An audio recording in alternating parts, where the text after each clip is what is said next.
Gallagher joins us this morning for Newsmaker Sunday. Welcome back, sir. Thank you for having me back. We thank you for coming back to us. Let's start with the August recess. What have you been doing? Who have you been meeting with? What are you hearing?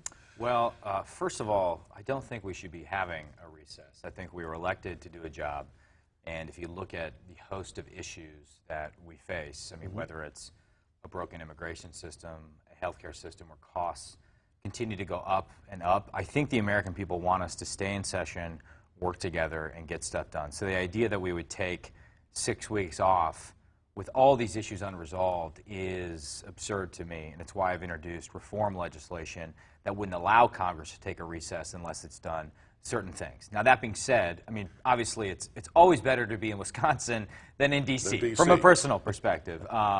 And so you have to take advantage of this time to talk to as many people as possible. I look at this as an opportunity for me to listen, to kind of hear what's on people's mind, and then to go back to D.C. with a renewed sense of purpose and a renewed sense of how I can best represent Northeast Wisconsin. So for the last 2 days, we had a big Veterans Summit where we brought all the county veteran service officers together to kind of talk about how we can do a better job helping our veterans out. Also to build upon something I created called the Northeast Wisconsin Veterans Battalion, Bravo Company, which is a peer-to-peer veterans mentor program. We're trying to expand that right now. Had a forum on flooding to better coordinate at the state, local, and federal level, you know, to counteract some of the flooding damage that we saw this year, continuing my Save the Bay efforts, et cetera, et cetera. I would also note finally, Tom, that even though we're not in session, I'm still trying to advance certain pieces of legislation while I'm in Wisconsin by making the argument to some of my colleagues as to why they should co-sponsor some legislation that I think is particularly important. So trying to work as hard as possible in the August recess, even though I think recess should be reserved for middle schoolers and grade schoolers, not members of Congress. So that's the fact you have to have a recess. Yeah. What are you hearing out there? What's on people's minds? Is there anything that sticks out more than anything else? Sure. You know, it's funny. I actually think the biggest thing I hear most consistently is, you know, you guys all need to stop arguing and start working together and get some stuff done. I think there's a lot of disillusionment with the current political environment, which is so divisive. I think people are getting tired of it, actually. I think, you know, when people go online every day or they turn on their TV, you know, you're the exception that proves the rule. I mean, they get just bombarded with all this negative energy and attacks and things like that. That's going to get worse as we get closer to the presidential election. So that's the biggest thing I hear. But, you know, it's the basics. I think most people, they don't wake up thinking, okay, how can I mean tweet someone who, you know, is in a different party than me? They wake up thinking, I want to go to work, I want to provide for my family, I want to make sure my family is safe, and, you know, I want to pass on the same opportunities I had to my children. And so that's what you try and stay focused on the issues that really matter and not get pushed down the rabbit hole of sort of social media, you know, political tribal warfare. What's been the biggest difference between your first term and your second term? Has the government changed, or has it been a change in your schedule and your responsibilities that's been more pressing for you? Well, I think the biggest change has been now we've gone from unified government, where Republicans had control of the House, the Senate, and the White House, to divided government, where the Democrats took back the House. That's made it much more difficult to get things done. I think gridlock has worsened in Congress. We've had a series of kind of episodes of brinksmanship that resulted in a government shutdown, and some other, that was partially under Republican control, I should admit, and then under Democratic control after. So that's been the biggest change. In terms of my responsibilities, the biggest change has been that I got appointed chairman of something called the Cybersecurity Solarium Commission. So I'm now in charge of a commission, basically a separate committee, that is tasked with doing a comprehensive review of U.S. cyber policy. We have a report due by the end of the year, and it's a really exciting opportunity to do some serious and critical work in a Congress that is divided, because anyone that has a smartphone, any small, medium-sized business in Northeast Wisconsin, they're really on the forefront or on the front lines of global cyber competition. This is a sort of unique domain of competition where the private sector, in many ways, is more important than the government, the Pentagon, the NSA. And so it's been a really exciting challenge. And given my background in the military and foreign policy, it's been fun. And so I've really embraced that. And really my approach is, I'm trying to work. I'm trying to do the job that people elected me to do, and not spend all my time worried about the next election or, you know, scoring cheap points. I just want to, you know, wake up each day, work as hard as possible, and go to bed thinking, you know, I did right by the people in Northeast Wisconsin. There is a perception out there that the Democratic Party is moving farther to the left, to which the Democratic Party will say, no, the Republicans are moving farther to the right. What's the reality from inside Congress? Well, I think it's a fair criticism to say that the Democratic Party, or at least the Democrats who are running for president, have embraced proposals that a few years ago would not have made it into the Democratic talking points or the Democratic National Committee, their actual convention-approved platform. Things like socialized medicine, a government takeover of the healthcare system. I mean, not even Barack Obama was going that far when he was president. The Green New Deal is certainly a radical proposal. I mean, I'm a conservationist. I do a lot on environmental work, but the Green New Deal, I think, is out of step with the mainstream. Some Democrats in the debates were suggesting that we should decriminalize crossing of the southern border. I mean, men and women of good faith on both sides can debate how we fix our the immigration system, but basically allowing people to come across with no penalty strikes me as a radical proposal. So I think that's a fair proposal.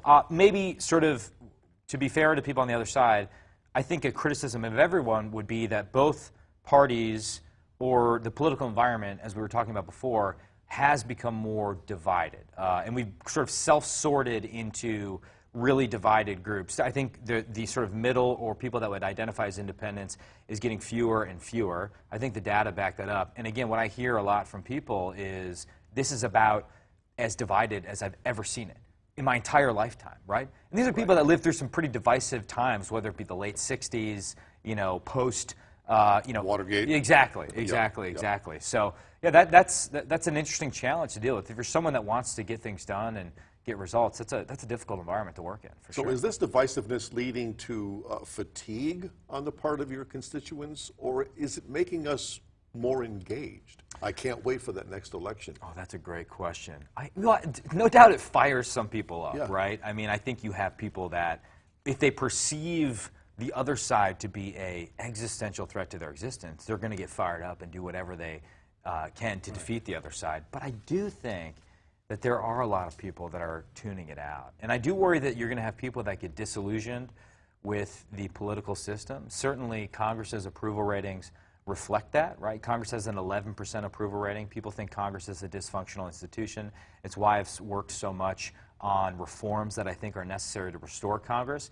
And the risk of that is I think you have more people that will turn to sort of a-constitutional remedies, such as doing everything through executive order and ignoring Congress, or doing everything through judicial activism, getting the third branch involved.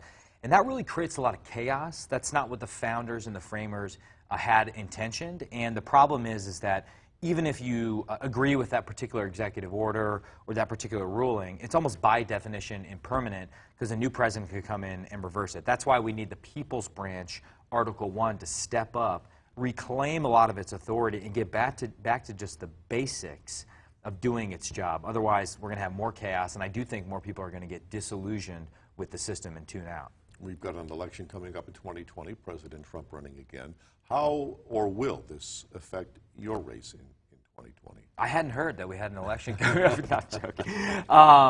Well, I do think there's going to be an attempt to nationalize every race, right? So, nationalize your local race. Exactly. And I experience this on a day-to-day basis where it's, you know, the only time I think a lot of people in the media are interested in talking to me are, you know, if there's a controversial tweet that comes out of the White House or that comes out of the squad on the Democratic side, and there's this constant pressure to weigh in every single day on sort of the Us Weekly controversy that's happening in politics. I find that stuff uninteresting and unhelpful. I find it to be empty calories, and I try and stay focused on things that are truly important, whether it's healthcare, you know, whether it's immigration, or whether it's just my office running well so we can help veterans, we can help people get Social Security benefits. And so I think that will intensify as the election gets closer.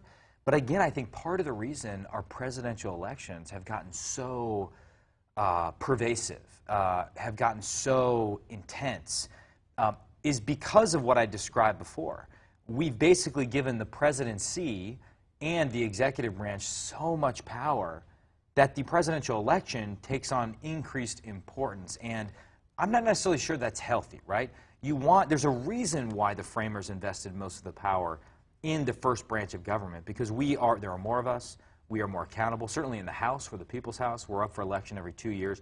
You don't want all your eggs in the basket of a single person making outrageous promises that they may not be able to deliver. And so I actually think we need to sort of tone that down a little bit. And that's why I just try and stay focused on Northeast Wisconsin, what I can do, even in a divisive time, to make progress and represent the people here well. And they don't all have to agree with me. I think they just want a sense of why I feel the way I do about certain issues and know that I'm going to wake up every single day and work as hard as I can for them. The president won Wisconsin in 2016. How is he doing in 2020? What does he have to do to win Wisconsin in 2020? Well, I think the main thing I learned in 2016 is that no one knows what the heck is going to happen in an election because all the experts said Trump couldn't win, and I think Trump reached a lot of people that maybe weren't reflected in the polling. I think he has an opportunity to win Wisconsin again by campaigning aggressively on the health of the economy. I think passing USMCA would turbocharge the economy.